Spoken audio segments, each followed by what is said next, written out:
Gente, vamos retornar às atividades, né? Pareceu que passou muito tempo, mas foram só 2 semanas, né? Ah, e a gente retorna agora às atividades de maneira online. Eu não sei quando vai voltar presencial, né? Ninguém sabe. Sei que por enquanto a gente está por aqui, então é isso que a gente vai fazer, tá? Esse bimestre eu vou tentar dar mais ainda uma desacelerada. A gente vai bem devagar, né? Não vou acelerar muito, não vou fazer vídeos longos, porque eu entendo a dificuldade de cada um, tudo bem? Mas eu peço também que vocês assistam, que vocês participem, né? A participação nunca foi muito boa, né? Mas a gente tem sempre a chance de melhorar a partir de agora, tudo bem? Lembrando que qualquer dúvida eu estou sempre à disposição de vocês, tá? Então a gente vai começar esse bimestre, né, para falar sobre coisas relacionadas a choque, movimento, né? Eu costumo dizer que a física é uma coisa muito cumulativa, né? Hoje mesmo a gente vai fazer uma fórmula que vai precisar, perdão, de uma fórmula que a gente viu no segundo bimestre, que é a fórmula da força. Então a gente vai acumulando esses conhecimentos, nós vamos usando coisas que a gente já viu antes, de velocidade, aceleração, isso vem tudo numa crescente, tudo certo? Então vamos lá, gente? Olha só. Então a gente vai começar a falar sobre impulso hoje, ok? Quando você pensa na palavra impulso, né, a gente para pensar em algumas coisinhas. Por exemplo, como será que são produzidas as auroras boreais? Né? Aqui no Brasil a gente não tem muito costume de ver isso, né? Mas é um fenômeno meteorológico, né, que tem a ver com as camadas da atmosfera, com presença de gases, etc., que dão essa cor diferenciada, né, essa aurora. Né? Ou, por exemplo, como que os foguetes vão se deslocar no espaço? Né? Já que não tem gravidade, como é que isso vai acontecer? Outra coisa, como que funcionam os airbags, né? Aquele que é acionado quando o carro dá um choque, né? E ele pá, vem na tua cara. Todas essas coisas, né, a gente vai ver nesse bimestre. Então, ao final desse bimestre, hoje você já vai ter conhecimento suficiente para responder esses questionamentos, que tem a ver com impulso, que tem a ver com quantidade de movimento, tá? Hoje a gente vai falar só do impulso. Então, quando a gente fala de impulso, olha só o cara aí jogando bola, né? O molequinho aí jogando bola. Quando você chuta aquela bola, né, você está impulsionando ela de alguma maneira. Repara que você está fazendo uma força nela durante algum tempo. Quando a gente pensa em impulso de uma força, então, a gente vê que a física ela mostra para a gente que o início de um movimento, ou quando você para ele, pode ocorrer sob a ação de uma força. Por exemplo, se eu quero frear uma bicicleta que esteja em uma velocidade num curto intervalo de tempo, eu vou ter que aplicar uma força muito intensa. Agora, se eu quero frear um carro que está com a mesma velocidade no mesmo intervalo de tempo, eu vou precisar de uma força ainda maior, porque o carro é muito maior, né, de massa. Para uma velocidade maior, a força de frenagem, de frear, deveria ser maior ainda mantido o mesmo intervalo de tempo. Calma aí que a gente vai melhorar isso daí. Olha aqui, ó. Se eu empurro um carro, quanto maior a intensidade da força e o tempo que eu tiver atuando nessa força, maior vai ser o impulso aplicado no carro, visto que eles são diretamente proporcionais. Então, por quanto mais tempo eu empurrar o carro, né, quanto mais tempo e quanto maior a força que eu empurrar esse carro, maior vai ser o impulso que ele vai pegar. Concorda comigo? Se eu pegar um carrinho desse de brinquedo e continuar e ficar empurrando ele muito do que se eu só der um toquinho, com muita chance, esse que eu empurro por mais tempo, com mais força, o impulso dele vai ser maior, né? Agora, o carrinho foi. Calma aí, deixa eu voltar aqui para a gente ler aqui embaixo. O impulso, então, tem a mesma direção e sentido que a força de aplicação. Sim, porque se eu estou empurrando para cá, na sua direção, o carrinho vai na sua direção. Então, é sempre no mesmo sentido e na mesma direção, tá? Olha os canhões. Quando a gente tem os canhões de longo alcance, por exemplo, né, o cano deles é um pouquinho mais comprido. Por quê? Porque quanto mais longo for, maior será a velocidade da saída da bala. Porque ele está em maior tempo em contato, né, com aquele cano. Então a bala sai mais veloz. Mesma coisa, por exemplo, isso vai ocorrer, né, perdão, porque a força aplicada no projétil, né, durante a explosão da pólvora, atua nele por um tempo maior. Então aumenta o impulso. Quanto mais tempo ele passa ali aplicado por aquela força, maior vai ser aquele impulso, tá? O mesmo ocorre com rifles e em relação aos revólveres, né? Que o rifle vai sair um pouco mais rápido, né? Por conta do cabo, tá? O cabo é maior, o contato é maior, o tempo de contato é maior, logo o impulso acaba sendo maior também. Tudo bem? Então, se a gente pensa em impulso, né, o impulso de uma força, olha ali, ó, cabo de guerra, né? Os impulsos mecânicos são situações que sempre a gente vai encontrar. Então, onde tem empurrão, puxão, impacto, explosão, tudo isso tem corpos interagindo e essa interação dura um certo intervalo de tempo. Né? Pensa que lá no cabo de guerra, quanto mais força eu tiver, maior impulso eu vou ter. Né? E aí, se a gente for ver nisso, o que seria o impulso então para a gente da física? Tá?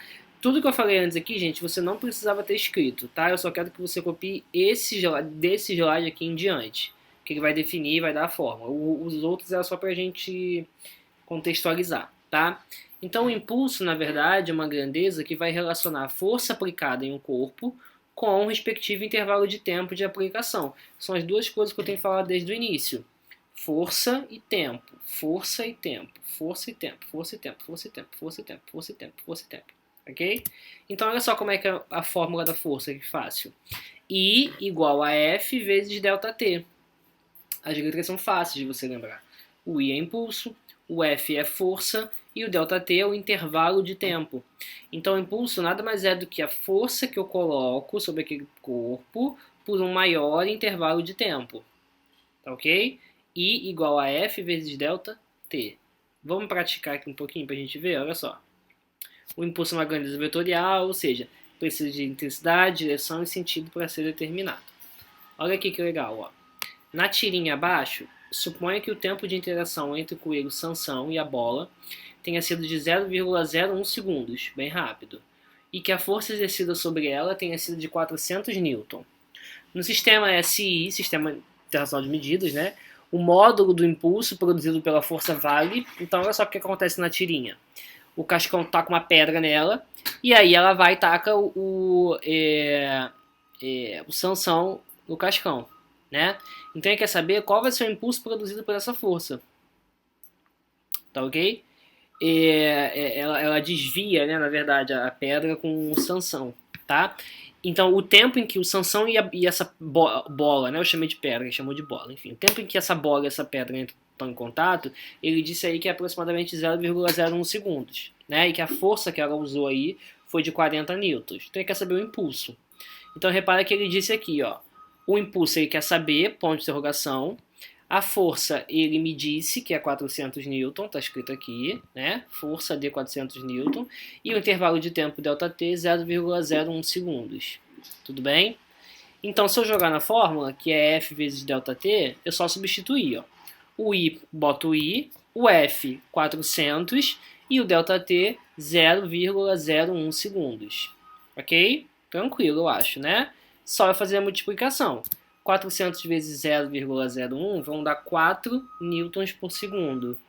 Tá? Newton vezes segundo, né? Se você fizer aí essa continha na calculadora, não tem muito erro. Tá? Muito tranquilo, viu? Peguei a força, multipliquei pelo tempo. Ótimo. O segundo exemplo, ele já vai usar um pouquinho mais da nossa cabeça, já que você é bastante inteligente, né? Então tu consegue fazer umas coisas mais difíceis. Olha aqui, ó. Uma força atua sobre um objeto em movimento por 60 segundos. Sabendo que a massa desse objeto corresponde a 3 kg e que esse objeto estava acelerando a 1,5 metros por segundo ao quadrado, determine o impulso produzido por essa força. Muitas informações, muitos números, vou escrever tudo para que eu não me perca. Vamos lá. E a primeira coisa que ele quer saber é o impulso, então o impulso ele não me deu. Ótimo. Ele disse que uma força atua sobre o objeto. Ele disse quanto vale essa força? Não disse. Então vou ter lá ponto de interrogação. O ΔT ele me disse? Disse. Ele disse que o movimento é em 60 segundos. Então eu botei ali, ΔT 60 segundos. Sabendo que a massa desse objeto é de 3 kg, botei ali então massa igual a 3 kg. E ele está acelerando, ou seja, uma aceleração de 1,5 metros por segundo ao quadrado.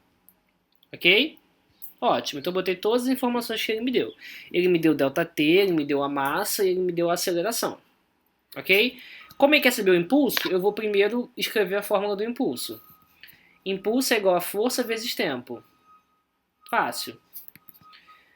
O impulso ele me deu? Não me deu. O F ele me deu? Não me deu. Mas ele me deu o ΔT? Deu. Mas olha só, você acha que eu consigo fazer alguma coisa com essa fórmula? Vou te responder que eu não consigo. Porque eu só tenho um número. O que eu vou fazer com isso daqui? Não dá pra fazer nada por enquanto. Agora, então talvez eu tenha que descobrir essa força, o valor dessa força. E aí a gente tem que olhar o que ele já me deu. Olha só, ele me deu a massa e me deu a aceleração. Se você pensar aqui rapidinho, lembra lá do mês passado? Sei que faz tempo, né? Você esquece as coisas rápido. Se você lembrar do mês passado, você pode lembrar que a fórmula da força é massa vezes aceleração. Ele me deu a massa e ele me deu a aceleração. Então eu acho que eu posso descobrir a força. Vamos lá. A massa é 3 kg, a aceleração é 1,5. 3 vezes 1,5, 4,5. Já descobri a força. Então agora que eu descobri a força, eu posso voltar lá na fórmula de cima aqui do impulso e botar esse 4,5 no lugar do F. Então o impulso nada mais é do que 4,5 vezes 60. Não entendi de onde que veio isso aqui, Thales. Cara, olha só. Isso aqui é a mesma fórmula de cima. Só que eu substituí o F por 4,5. Tudo bem. Mas da onde veio 4,5? Daqui, meu amor. Olha só. A força não é massa vezes aceleração? A massa é 3, a aceleração é 1,5. 3 vezes 1,5, 4,5. Ok? Então a força é 4,5. 4,5 vezes 60, isso dá 270 newtons vezes segundos. E aí? Com esse barulho do caminhão do lixo passando. O que você achou? Fácil ou muito fácil? Esse aqui já é um pouquinho mais chato, porque ele vai ter que trazer duas fórmulas, né? Acaba sendo um pouquinho mais complicado, só para você lembrar. Mas eu já te tô dando essa dica para você lembrar de fazer a fórmula da força. Tudo bem? Então, para você copiar, quero que você copie só daquele slide que eu falei em diante, do impulso em diante, tá? E aí, vou botar só um exercício hoje pra gente começar bem devagar. Esse exercício é igual esse último que eu fiz, igualzinho, então faça ele usando as mesmas coisas que eu fiz e qualquer coisa você tira dúvida comigo. Tá bom, gente? Quero dizer que estamos de volta, né? Espero que vocês participem, espero que vocês tirem dúvida quando tiver necessidade, tudo bem? Eu estou aqui à disposição de vocês para o que for necessário e para ajudar no que for possível. Espero que esteja todo mundo bem em casa, seguro, lavando as mãos e usando máscara, tudo bem? Um grande beijo para todo mundo e até semana que vem.